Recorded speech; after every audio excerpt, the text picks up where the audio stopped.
Hi ಎಲ್ರಿಗೂ ನಮಸ್ಕಾರ. Welcome back to my YouTube channel. ನೀವು ನೋಡ್ತಾ ಇದ್ದೀರಾ ಕಾನ್ವಿಕಾ ಕುಕಿಂಗ್ ವ್ಲಾಗ್ಸ್. ಹಾಗೆ ಇವತ್ತಿನ ನಮ್ಮ ಕುಕಿಂಗ್ ಚಾನಲ್ನಲ್ಲಿ ತುಂಬ ಸಿಂಪಲ್ಲಾಗಿ ಮನೆಯಲ್ಲೇ ವೆಜ್ ಫ್ರೈಡ್ ರೈಸ್ನ ಹೇಗೆ ಮಾಡೋದು ಅಂತ ನೋಡೋಣ. ಅದಕ್ಕೂ ಮುಂಚೆ ಯಾರೆಲ್ಲ ನಮ್ಮ ಚಾನಲ್ನ ಸಬ್ಸ್ಕ್ರೈಬ್ ಮಾಡ್ಕೊಳ್ದೆ ನೋಡ್ತಾ ಇದ್ದರೆ ಪ್ಲೀಸ್ ನಮ್ಮ ಚಾನಲ್ನ ಸಬ್ಸ್ಕ್ರೈಬ್ ಮಾಡ್ಕೊಂಡು ನೋಡಿ. ಫುಲ್ ವೀಡಿಯೋ ಸ್ಕಿಪ್ ಮಾಡದೇ ಇರೋ ಹಾಗೆ ನೋಡಿ. ಇನ್ನು ಈ ವೆಜ್ ಫ್ರೈಡ್ ರೈಸ್ ಮಾಡೋದಕ್ಕೆ ಏನೇನು ಸಾಮಗ್ರಿಗಳು ಬೇಕು ಅಂತ ನೋಡ್ಕೊಂಡು ಬರೋಣ. ಮೊದಲನೇದಾಗಿ ಸ್ವಲ್ಪ ಹಸಿಮೆಣ್ಸಿನ್ಕಾಯಿನ ಕಟ್ ಮಾಡಿ ಇಟ್ಕೊಂಡಿದ್ದೀನಿ, ಸ್ವಲ್ಪ ಕೊತ್ತಂಬರಿ ಸೊಪ್ಪು, ಹಾಗೆ ಒಂದೆರಡು ದಪ್ಪಿರುಳ್ಳಿನ ಕಟ್ ಮಾಡಿ ಇಟ್ಕೊಂಡಿದ್ದೀವಿ. ಇನ್ನು ವೆಜಿಟೇಬಲ್ಸಲ್ಲಿ ಬೀನ್ಸು, ಕ್ಯಾರೆಟು, ದಪ್ಪ ಮೆಣಸಿನ್ಕಾಯಿ, ಹಾಗೆ ಎಲೆಕೋಸನ್ನ ಸಣ್ಣದಾಗಿ ಕಟ್ ಮಾಡಿ ಇಟ್ಕೊಂಡಿದ್ದೀನಿ. ಇನ್ನು ಹಸಿ ಬಟಾಣಿ, ಹಾಗೆ ಸ್ವಲ್ಪ ಸೋಯಾ ಸಾಸು, ಒಗ್ಗರಣೆಗಾಗುವಷ್ಟು ಸ್ವಲ್ಪ ಎಣ್ಣೆ, ಟೊಮೊಟೊ ಸಾಸು, ರುಚಿಗೆ ತಕ್ಕಷ್ಟು ಉಪ್ಪು, ಸ್ವಲ್ಪ ಮೆಣಸಿನ ಪುಡಿನ ತಗೊಂಡಿದ್ದೀನಿ. ಸೊ ಇದಿಷ್ಟು ಬೇಕಾಗಿರೋ ಸಾಮಗ್ರಿಗಳು. ನಾನು ನೆಕ್ಸ್ಟು ವೆಜ್ ಫ್ರೈಡ್ ರೈಸ್ನ ಹೇಗೆ ಮಾಡೋದು ಅಂತ ನೋಡೋಣ. ಸೊ ನೋಡ್ಕೊಂಡ್ರಲ್ಲ ಏನೇನು ಬೇಕು ಅಂತ. ಸೊ ಇದು ನಾನು ಒಂದು 7 ಜನಕ್ಕೆ ಆಗುವಷ್ಟು ಮಾಡ್ತಾ ಇರೋದು. ಸೊ ನಾವು ಮುಂಚೆನೇ ರೈಸ್ನ ಮಾಡಿಟ್ಕೊಂಡಿದ್ದೀವಿ. ಸೊ 7 ಮೆಂಬರ್ಸ್ಗಾಗುವಷ್ಟು ಮುಂಚೆನೇ ರೈಸ್ ಮಾಡಿಟ್ಕೊಂಡಿದ್ದೀವಿ. ಇನ್ನೇನೇ ಇದ್ದರೂ ಇಷ್ಟು ವೆಜಿಟೇಬಲ್ಸ್ನ ಒಗ್ಗರಣೆಗೆ ಹಾಕ್ಕೊಂಡು ಅನ್ನ ಹಾಕಿ ಮಿಕ್ಸ್ ಮಾಡಿಕೊಂಡ್ರೆ ವೆಜ್ ಫ್ರೈಡ್ ರೈಸ್ ಆಗುತ್ತೆ. ಈಗ ಹೇಗೆ ಮಾಡೋದು ಅಂತ ನೋಡೋಣ. ಮೊದಲನೇದಾಗಿ ಬಾಣಲಿನ ಬಿಸಿ ಮಾಡೋಕ್ಕೆ ಇಟ್ಕೊಂಡು ಆ ಬಾಣಲಿಗೆ ಮೊದಲನೇದಾಗಿ ಎಣ್ಣೆನ ಹಾಕೋಬೇಕು. ಸೊ ಎಣ್ಣೆ ಸ್ವಲ್ಪ ಬಿಸಿ ಆದಮೇಲೆ ಕಟ್ ಮಾಡಿ ಇಟ್ಕೊಂಡಿರೋಂಥ ಹಸಿಮೆಣ್ಸಿನ್ಕಾಯಿನ ಆ್ಯಡ್ ಮಾಡ್ಕೋಬೇಕು. ಸೊ ಎಣ್ಣೆ ಬಿಸಿಯಾಗಿದೆ, ಇವಾಗ ಹಸಿಮೆಣ್ಸಿನ್ಕಾಯಿನ ಹಾಕೋತಾ ಇದ್ದೀನಿ. ಸೊ ಮೆಣಸಿನ್ಕಾಯಿ ಎಣ್ಣೆಯಲ್ಲಿ ಸ್ವಲ್ಪ ಕರೆದಾದ್ಮೇಲೆ ಸೊ ನೆಕ್ಸ್ಟ್ ನಾನು ಈರುಳ್ಳಿನ ಹಾಕೋತಾ ಇದ್ದೀನಿ. ಈರುಳ್ಳಿ ಆದಷ್ಟು ಉದ್ದಕ್ಕಿದ್ರೂ ಪರವಾಗಿಲ್ಲ, ಸಣ್ಣಕ್ಕಿರಬೇಕು. ಅತಿ ದಪ್ಪ ಆದರೆ ಫ್ರೈ ಆಗೋದು ಸ್ವಲ್ಪ ಲೇಟ್ ಆಗಿಬಿಡುತ್ತೆ. ಸೊ ಈ ರೀತಿ ಫುಲ್ಲು ಫ್ರೈ ಆಗಬೇಕು ಈರುಳ್ಳಿ. ಸೊ ಈರುಳ್ಳಿ ಎಲ್ಲ ಚೆನ್ನಾಗಿ ಫ್ರೈ ಆದಮೇಲೆ ನಾವೇನೇನು ವೆಜಿಟೇಬಲ್ಸ್ನ ಕಟ್ ಮಾಡಿಟ್ಕೊಂಡಿದ್ದೀವಿ ಅದಷ್ಟೂ ಕೂಡ ಒಗ್ಗರಣೆಗೆ ಹಾಕೋಬೇಕು. ಕ್ಯಾರೆಟು, ಬೀನೀಸು, ದಪ್ಪ ಮೆಣಸಿನ್ಕಾಯಿ, ಹಾಗೆ ಕೋಸು, ಇದಿಷ್ಟು ನಾನು ಒಗ್ಗರಣೆಗೆ ಹಾಕ್ಕೊಳ್ತಾ ಇದ್ದೀನಿ.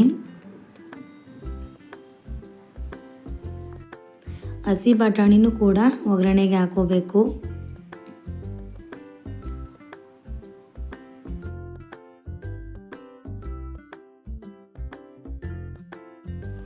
ಇದಿಷ್ಟು ಹಾಕೊಂಡಾದ್ಮೇಲೆ ಎಣ್ಣೆಯಲ್ಲಿ ಚೆನ್ನಾಗಿ ಮಿಕ್ಸ್ ಮಾಡಬೇಕು.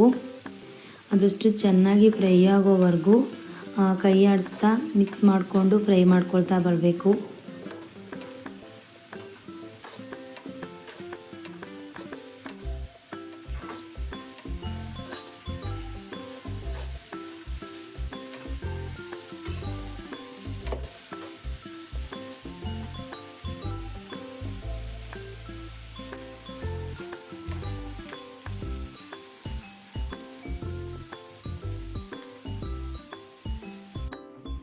ನೋಡಿ ಈ ರೀತಿ ಫ್ರೈ ಆಗಬೇಕು.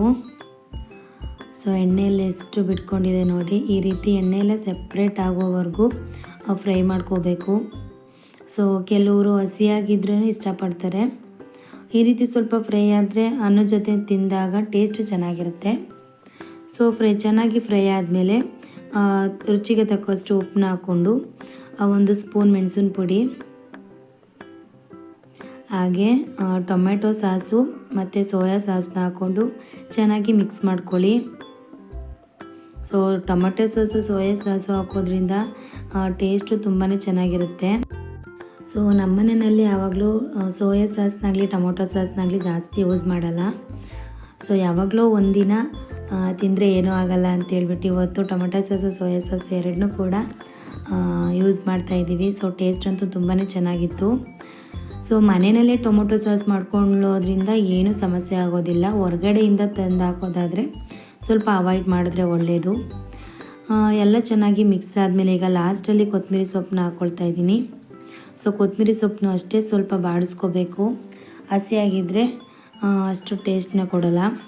ಸೊ ಕೊತ್ತಂಬರಿ ಸೊಪ್ಪು ಚೆನ್ನಾಗಿ ಬಾಡಿಸ್ಕೊಂಡಾದ್ಮೇಲೆ ಅದಕ್ಕೆ ನಾನು ರೈಸ್ ಹಾಕ್ಕೊಳ್ತಾ ಇದ್ದೀನಿ.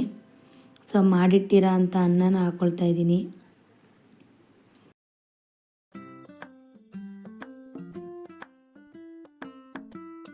ಈ ರೀತಿ ಸ್ವಲ್ಪ ಸ್ವಲ್ಪ ಅನ್ನನ ಆ್ಯಡ್ ಮಾಡ್ಕೊಳ್ತಾ ಅನ್ನ ನೀಟಾಗಿ ಮಿಕ್ಸ್ ಆಗೋವರೆಗೂ ತರಕಾರಿನೆಲ್ಲ ನೀಟಾಗಿ ಮಿಕ್ಸ್ ಮಾಡ್ಕೊಳ್ತಾ ಬಂದರೆ ವೆಜ್ ಫ್ರೈಡ್ ರೈಸ್ ರೆಡಿ ಆಗುತ್ತೆ. ರುಚಿ ನೋಡ್ಕೊಂಡು ಬೇಕಾದ್ರೆ ನೀವು ರುಚಿನ ಆ್ಯಡ್ ಮಾಡ್ಕೋಬೋದು. ನಾನಿಲ್ಲಿ 7 ಮೆಂಬರ್ಸ್ಗಾಗುವಷ್ಟು ವೆಜ್ ಫ್ರೈಡ್ ರೈಸ್ನ ಮಾಡ್ಕೊಂಡಿರೋದು. ಸೊ ಟೇಸ್ಟ್ ಅಂತೂ ನಿಜಕ್ಕೂ ಸಕ್ಕತ್ತಾಗಿರುತ್ತೆ. ಒಂದ್ಸಲ ಟ್ರೈ ಮಾಡಿ ನೋಡಿ. ಹಾಗೆ ತುಂಬ ಬೇಗನೂ ಕೂಡ ಆಗೋಗ್ಬಿಡುತ್ತೆ. ಮುಂಚೆನೇ ತರಕಾರಿನೆಲ್ಲ ಕಟ್ ಮಾಡಿ ಇಟ್ಕೊಂಡ್ರೆ ಇನ್ನೂ ಬೇಗ ಆಗೋಗ್ಬಿಡುತ್ತೆ. ಒಂದು 2-3 ನಿಮಿಷದಲ್ಲೆಲ್ಲ ಬೇಗನೆ ಆಗೋಗ್ಬಿಡುತ್ತೆ. ಸೊ ವಿಡಿಯೋ ನಿಮಗೆಲ್ಲ ಇಷ್ಟ ಆಗಿದೆ ಅಂದ್ಕೊಂಡಿದ್ದೀನಿ. ಸೊ ಸ್ವಲ್ಪನಾದರೂ ಯೂಸ್ಫುಲ್ ಅನಿಸಿದ್ರೆ ಆ ವಿಡಿಯೋಗೊಂದು ಲೈಕ್ ಮಾಡಿ, ಶೇರ್ ಮಾಡಿ, ಕಮೆಂಟ್ ಮಾಡಿ. ಹಾಗೆ ನಮ್ಮ ಚಾನಲ್ನ ಸಬ್ಸ್ಕ್ರೈಬ್ ಮಾಡಿಕೊಂಡು ವಿಡಿಯೋನ ಸ್ಕಿಪ್ ಮಾಡದಿರೋ ಹಾಗೆ ನೋಡಿ. ಇದೇ ರೀತಿ ನಮ್ಮ ಚಾನಲ್ಗೆ ಸಪೋರ್ಟ್ ಮಾಡ್ತಾಯಿರಿ. ಮತ್ತೆ ನೆಕ್ಸ್ಟ್ ವಿಡಿಯೋದಲ್ಲಿ ಸಿಗ್ತೀನಿ. ಅಲ್ಲಿವರೆಗೂ ಎಲ್ಲರಿಗೂ ನಮಸ್ಕಾರ.